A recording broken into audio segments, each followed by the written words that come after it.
Teman-teman traders, balik lagi di YouTube-nya Traders Family bareng sama Pak Tito. Dan kali ini saya punya info buat Bapak. Saya nggak tahu sih Bapak udah tahu apa enggak. Apa dulu? Tapi masalahnya info ini saya agak-agak worry juga. Takutnya ternyata info ini kayaknya berdampak baik. Bisa jadi mungkin berdampak buruk. Bisa jadi nggak baik, nggak buruk. Banyak ini infonya datang. Salah satu yang paling banyak dari teman-teman konsultan. Ya apa infonya? Gini.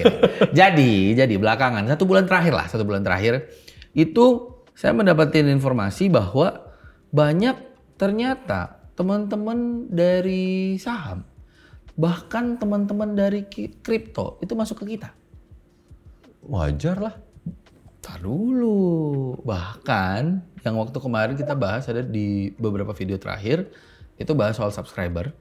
Saya pun baru tahu bahwa ternyata banyak juga dari subscriber itu datang dari teman-teman saham dan teman-teman kripto. Semakin wajar. Oke. Tapi kita sama-sama tahu nih, sekarang situasinya saham lesu, ya kan? Anjlok, kripto juga sama. Itu yang bikin jadi wajar. Oke. Sebelum kita bahas ke konteks saya menanyakan ini, saya mau nanya dulu. Apa tuh? Bapak kan pernah bilang kalau Bapak juga invest di saham. Oh iya. Oke. Yang kita juga tahu ya kan. merah. Yang anjlok nggak 1-2 ya kan semuanya nih. Warna-warni sih. Oh, iya warna-warni. Berarti ada satu yang kena juga kan. Ada yang kalau yang saya yang saya belinya dari zaman COVID sih aman-aman aja ya. Oh, beberapa. Terus gimana Bapak menyikapi situasi ini gitu? Ini saya masih ketawa-tawa aja. Enggak, maksudnya gini loh. Invest ya invest. Kan saya bilang saya invest bahkan untuk tabungan anak kan. Iya bener sih. Jadi emang dari awal niatinnya invest, emang dari awal dana yang dipakai juga benar-benar uang nggak kepake. Dan maksudnya bukan uang urgent gitu kan. Iya. Yang ya udah tunggu aja nanti. Ya cuma maksudnya gini loh Pak, kalau misalnya ya yang nggak melulu saham naik terus ya kan, cuman kan ada yang naik, ada yang turun, ada satu yang lagi naik, satu lagi turun. Tapi ini kan situasinya merah semua, turun semua, orang kebanyakan panik. Ada apa nih, kenapa nih? Masa Bapak nggak kena impactnya sedikit pun sih? Gini ya, kalau impactnya ke saya terus terang, saya bahkan nggak gimana sama sekali nggak mikirin. Oke. Karena saya hanya invest. Oke. Yang artinya dari awal namanya orang invest itu Bill pasti ya mau kita invest apapun juga lah. Mau itu tanah, rumah, ruko, apapun juga. Ya harganya naik turun. Iya itu udah hal yang wajar, hal yang normal. Gitu loh. Segitu nggak berimpact ya di Bapak ya? Iya kan tadi emang dari awal itu tujuannya invest, emang duitnya pun duit nganggur, duit yang sama sekali nggak kepake untuk anak saya nanti. Iya. Gitu. Jadi saya benar-benar ambil perusahaan besar yang udah ada sejak saya masih, masih segini kali tinggi saya. Iya. Kecil banget. Oke. Gitu, artinya perusahaannya legit ya sudah. Tapi kan nggak semua orang nggak investnya kayak Bapak. Iya saya tahu. Ada mungkin yang singkat-singkat ya. Sementara bagi yang tadi kalau Bill ini kadang harganya naik, kadang harganya turun, kadang ini, kadang itu. Iya. Saya bukan orang yang tepat untuk diajakin ngomong begituan. Kenapa gitu? Saya enggak. Saya merhatiin saham aja enggak, Bill. Iya sih. Nggak ada tuh dia kelihatan ngeliat. Kripto apalagi. Kalau saham saya oke lah, kadang-kadang lihat diskusi gitu kan. Oh ya ini boleh nih dibeli. Ini boleh nih invest gitu. Mumpung Bapak tadi sempat kesebut dikit. Sebenarnya beberapa dari anak-anak tuh pernah nanya sama saya. Apa tuh? Masa iya sih Pak Tito nggak mau invest di kripto Pak?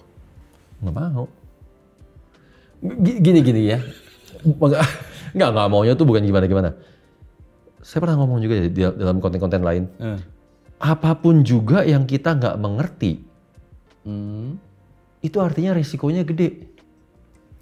Iya. Gitu loh. Jangankan di kripto, ngajakin saya, kan saya pernah bilang ngajakin saya invest di apalah, taruhlah bangun apa gitu kan, atau di properti, di apartemen. Iya. Saya nggak ngerti-ngerti amat, artinya risikonya gede. Selesai.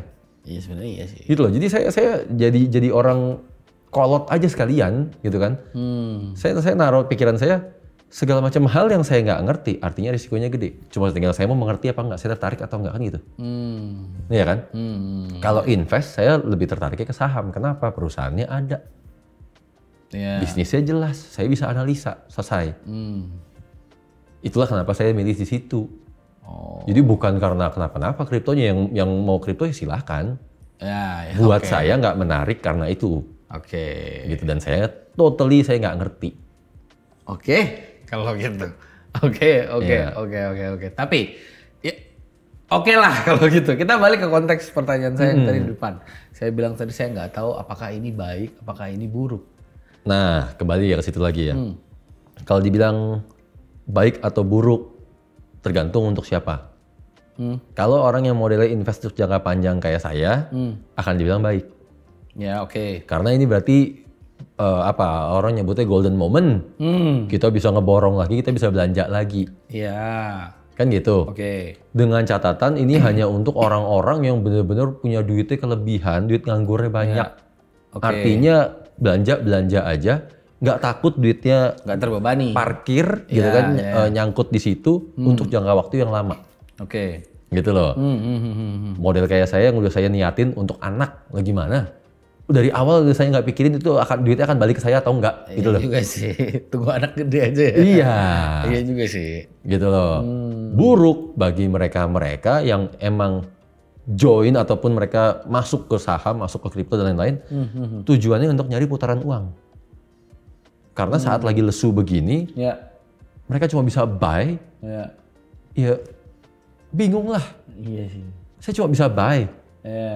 Sementara harganya nggak naik-naik, kan gitu, nyangkut. Ya, mungkin itu yang banyak orang putus asa kali ya belakangan ini ya. Nggak tahu ya putus asa apa enggak sih, saya nggak tahu. Karena kalau dilihat di sosial media semua orang kan ngomongin itu sekarang. Iya, nggak tak, ya kali ya. Tapi yang pasti itulah ya, maksudnya kita mesti bedain lah untuk siapa dulu, gitu kan. Jadi kalau kayak saya pribadi kan saya pilah-pilah ya. Invest saya jangka panjang instrumennya saham. Yang sementara di Forex untuk putaran saya sehari-hari. Gitu. Untuk trading jelas nih, trading dagang kan gitu. Benar. Dan itu nggak cuma beli doang gitu kan. Betul, namanya giliran trading ataupun dagang ya saya lebih suka di instrumen forex. Kenapa? Saya pernah ngomong juga kan, di forex saya bisa jadi orang egois. Jadi orang yang sebegitunya nggak peduli sama perekonomian dunia. Mau harganya naik, good saya buy. Mau harganya turun, good saya sell. Kan gitu. Cuman ya, salah satu ketakutan, salah satu yang saya worry itu adalah, ya tadi Bapak bilang mungkin di teman-teman saham cuma bisa buy ya kan? Iya. Mungkin nggak ya kalau ternyata mereka pindah instrumen misalnya ke forex, kita ngomong gold deh Pak. Kalau mereka datang dengan pemikiran bahwa ya kan harga emas selalu naik. Ada mungkin yang berpikir seperti itu, dalam artian mereka udah terbiasa membawa gaya saham yang cuma bisa buy, akhirnya dibawa masuk ke forex. Mungkin mereka akan pilih industrinya emas, instrumennya tuh emas, terus lalu model-model indeks lah kayak Nasdaq, Dow Jones gitu-gituan mungkin ya. Tapi menurut saya, kalau tadi Bill bilang juga di awal, jumlah subscriber kita meningkat, ternyata banyaknya juga dari mereka. Banyak. Kayaknya mereka juga nggak peduli amat tuh instrumennya apa. Gini loh Bill. Kita asal tahu aja. Populasi terbesar itu bukanlah orang-orang yang fanatik forex, fanatik saham, atau fanatik kripto. Populasi terbesar adalah orang-orang yang fanatik, yang penting duitnya muter. Dia nggak peduli instrumennya. Itu populasi terbesar. Iya. Benar. Sehingga manapun dirasa yang lagi kenceng putarannya, dia akan pindah ke situ. Gitu kan, pindah ataupun ya dengan mudahnya dia akan tertarik bahwa di sini cepet ya, di sini kenceng ya. Gitu kan. Teman-teman kripto karena di sini lagi lesu. Itu populasi jauh lebih besar. Gitu. Nah, tapi balik lagi ke soal saya bingung ini baik atau buruk. Itu sebenarnya salah satu pemikirannya bahwa tadinya kan teman-teman ini di instrumen saham misalnya gitu kan Pak. Dimana cara melihat saham itu sendiri kan mungkin setelah teman-teman masuk ke Forex ya, jadi subscriber mungkin. Cara melihatnya kan berbeda. Gini ya. Kalau saham kan Pak perusahaan bertahun-tahun. Enggak. Kenapa enggak? Orang yang ngeliat perusahaan bertahun-tahun itu invest. Ya. Iya. Ya justru itu. Gini. Saya yakin yang masuk ke kita, pindah ke kita nih dalam 1 bulan terakhir, tujuannya bukan invest jangka panjang. Mereka adalah populasi terbesar tadi. Oke. Yang hanya merasanya, oke, saham lagi lesu, kripto lagi lesu, di sini. Ya, Forex nih yang sekarang nggak kena imbasnya. Oke lah, tapi gitu kan loh. masalahnya mereka menjadi subscriber kan, salah satu dari impact-nya ya kan. Iya, betul. Dan itu cukup banyak gitu loh. Iya. Yang mereka subscribe ini kan orang. Betul. Ini kan beda dong. Manusia nih Pak, Iya benar. bukan perusahaan. Perusahaan kan juga isinya manusia, Bel. Iya.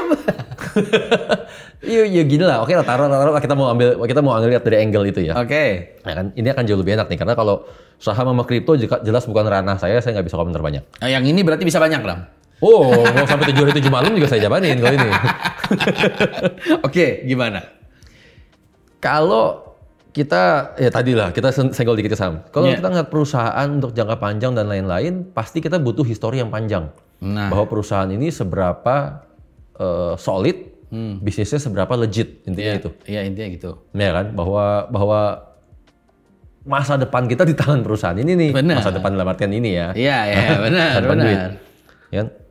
Tapi kita mesti sama-sama tahu bahwa di saham sekalipun kita kan suka saat perusahaan itu melakukan inovasi lagi.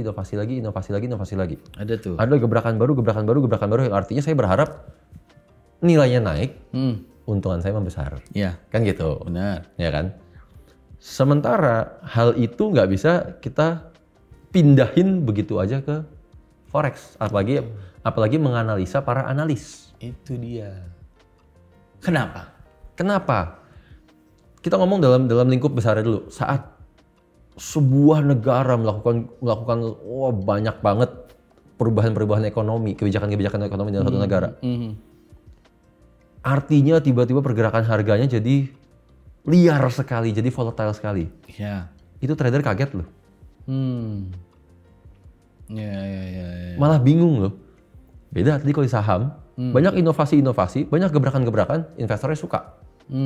Karena profitnya menggunung. Iya. Bener dong? Iya. Kita pindah sekarang dari investor jadi trader nih. Giliran kita trading, suatu negara, tiba-tiba banyak membuat kebijakan, banyak membuat gebrakan-gebrakan itu mata uangnya nggak karu-karuan. Bahkan berimbas sampai ke emas. Emasnya ikut nggak karu-karuan. Kita pusing loh, bingung loh. Malahan. Sehingga kita butuh yang oke lah. Yang stabil-stabil aja malahan kita butuhnya. Dengan yang karakternya cenderung sama. Oke. Sehingga saat kita nganalisa para analis ini, jangan ekspektasinya juga ekspektasi kita yang saham yang dipakai. Iya. Dalam artian kita berharap analisnya setiap kali ada inovasi-inovasi baru, ada gebrakan-gebrakan baru. Nah itu yang saya takutin dari awal tuh itu. Jantungan pasti. Iya. Sebenarnya pokok utamanya itu Pak, saya takut teman-teman nyasar di dalam situ Pak. Enggak. Jadi kalau kita ke analis, justru kita jangan melihat histori yang terlalu panjang. Kebalik. Kalau perusahaan kita harus lihat histori panjang.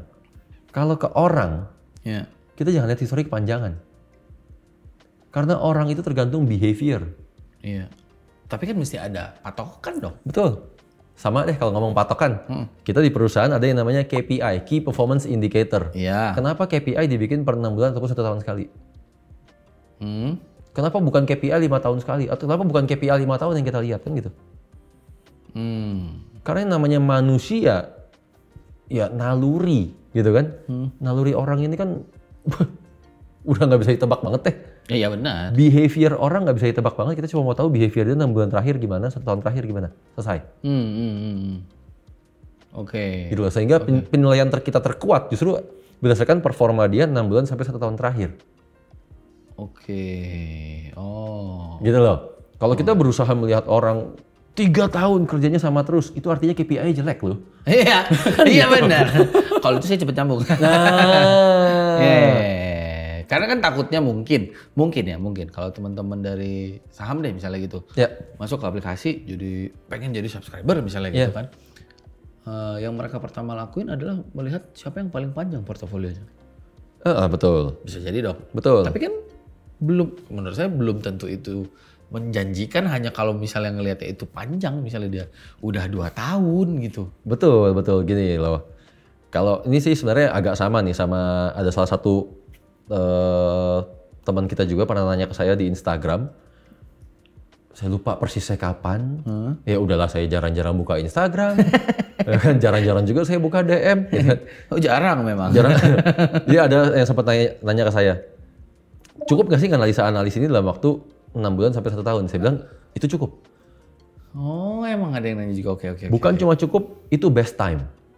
Malah itu best time. Itu best time. Waktu periode terbaik untuk menganalisa si analis adalah 6 bulan sampai 1 tahun. Kenapa? Karena saya menggunakan acuan KPI. Bahwa orang akan berubah secara behavior. Berubahnya ada yang ke arah lebih baik, ada yang berubah ke arah lebih buruk. Sehingga 6 bulan sampai 1 tahun terakhir adalah menjadi waktu terpenting untuk saya. 6 bulan sampai 1 tahun terakhir loh ya. Betul, terakhir. Ya. Gitu. Ya. Analis-analis punya portofolio panjang, good.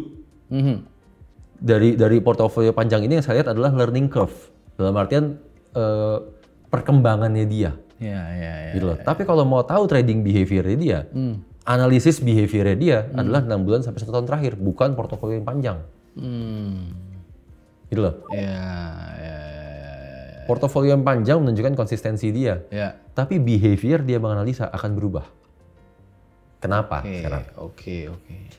Gini, sekarang saya analis, saya baru mulai taruhlah. Ya, Kan? Saya pastinya nggak nyaman sama market yang analisa-analisa yang panjang-panjang. Oh iya. Gitu kan? Saya akan lebih nyaman, oke lah 50 pips, 70 pips. Oke. Gitu kan? Karena saya masih pemula nih sebagai analis. Seiring dengan berjalannya waktu, saya ketemu market, saya udah sering banget nih ngeliatin chart, ngeliat pergerakan harga. Udah terbiasa TPS, LTPS, terus aja. Oke. Maka saya akan semakin nyaman dengan pergerakan harga yang lebih besar. Oh ya. Betul kan? Ya. Alias saya udah lebih ketempa. Iya. Nggak takut nih nambahin speed kan gitu ya. Namanya udah terbiasa soalnya. Betul. Oke. Akhirnya dengan sendirinya si analis tersebut juga akan lebih berani gitu ya. Lebih berani dia untuk naikin tipsnya. Seakan-akan secara behavior berubah. Tapi itu adalah hal yang normal. Seakan-akan secara behavior dia berubah ya? Betul, tapi itu adalah hal yang normal. Gitu loh. Ada sih, memang kita pernah pasukin ke analis-analis, udahlah, andaikan kita nggak berubah-ubah sekalipun. Metode yang sama terus dijalanin bertahun-tahun seumur hidup pun sebenarnya kita akan make money. Iya. Betul kan? Betul. Orang mana yang sanggup? Orang mana yang tahan untuk seperti itu? Iya sih, toh dia masih orang juga. Betul kan? Iya. Benar. Karena namanya orang pasti akan berubah. Berarti emang balik lagi mengacu sama behaviornya ya Pak? Betul. 6 bulan sampai 1 tahun terakhir adalah waktu terbaik. Kita lihat behaviornya gimana. Iya. Gitu kan? Jadi kita pilah ya sekarang dari sisi analis ya. Oke. Analis taruhlah memang nanti suatu saat ada. Orang yang sampai kapanpun juga dia nggak mengubah metodenya begitu terus. Dan dia nggak bosen-bosen. Mungkin ada. Good. Iya. Ya kan? Antara orang itu sendiri yang jalannya atau mungkin dia udah suruh timnya. Mungkin. Bisa jadi. Mungkin. Ya kan? Yang berarti tipikal seperti ini ya udah kita bisa invest seumur hidup, kita bisa subscribe seumur hidup. Lebih baku ya. Kayak betul. Gitu. Ya oke. Tapi andaikan analisa ini pun dia berubah behaviornya. Ya kan dia berkembang. Ya sudah nggak masalah. Selama kita cocok dengan gayanya. Gitu kan bahwa parameter kan selalu alat ukurnya adalah bisa nggak membatasi lossnya. Sekarang memang naik targetnya. Target tipsnya atau besaran lossnya tapi seimbang apa enggak sih? Benar. Gitu loh. Benar. Itu yang harus cocok begitu ya. Jadi saat ini meningkat target profit ataupun target besaran lossnya bukan berarti bukan semata-mata langsung nih kenapa nih? Gitu loh. Kita mesti lihat dalam periode waktu yang panjang dulu. Perubahan behavior ini lantaran dia sudah ada learning curve-nya. Tadi. Atau semata-mata mau revenge. Kan gitu ya. Ya nggak bisa dilihat hanya dalam 1-2 trade. Iya. Tapi balik lagi, kita di sisi investor juga kan kita pertimbangannya macam-macam. Iya. Ya kan, bahwa saya dari awal cocok nih kayak di saham. Saya cocok nih sama perusahaan A atau perusahaan B. Gitu kan. Wah, ada orang yang fanatiknya sama tambang-tambang, ada yang fanatiknya sama perbankan, ada yang fanatiknya macam-macam. Macam-macam. Ya kan? Yaudah, seterusnya begitu. Iya. Mau dijungkir balik kayak gimana pun juga perusahaan yang mau ada gebrakan baru, investasi baru, dia akan selalu beli sahamnya. Iya. Gitu kan? Paham. Berarti dia akan cocok nih dengan analisa-analisa yang berkembang. Bener kan? Oke. Tapi ada juga kan gaya investor yang nggak mau. Saya maunya selalu yang gayanya pendek-pendek. Karena itu paling cocok sama profil saya. Iya. Gitu loh. Saya nggak mau fanatik sama analisnya. Iya. Yang penting cocok sama profil saya. Berarti yang harus kita kenalin adalah profil kita seperti apa. Iya. Ya kan? Kita profilnya yang sukanya yang pendek-pendek. Kita sukanya lagi yang RR-nya besar-besar atau macam-macam profilnya. Iya. Yang berarti sekarang saat kita subscribe 1, 2, 3 analis. Iya. Yang kita ingat bukan nama analisnya harus. Yang harus kita ingat adalah profil analisnya seperti apa. Oh, oke. Jangan sampai fanatik sama analisnya. Benar juga. Nggak boleh sampai fanatik. Oke, menarik. Betul. Bahwa saat 1, 2, 3 analis ini kita campur jadi satu, formula kita apa sih? Parameter kita apa sih? Iya. Saya memilih A, B, C ini, analis ini semua, bahwa ternyata karena dia 50 pips, dikombin sama yang 70 pips, dikombin sama 80 pips dengan pair berbeda, itu memberikan hasil terbaik untuk saya. Dan cocok. Betul kan? Iya. Ingatlah formula itu. Iya. Jangan pernah peduli itu analisis siapa, sehingga satu waktu analisnya ada perubahan behavior, kita bisa ganti dengan analis yang lain. Yang tetap cocok sama behavior kita. Iya, betul. Paham, saya paham. Iya. Oh, oke. Nah, ini kan enak, jadi nggak nyasar gitu loh. Iya, jangan sampai. Ya, takutnya sih nyasar. Tapi ya balik lagi. Kalau misalnya ke pertanyaan saya di awal tadi.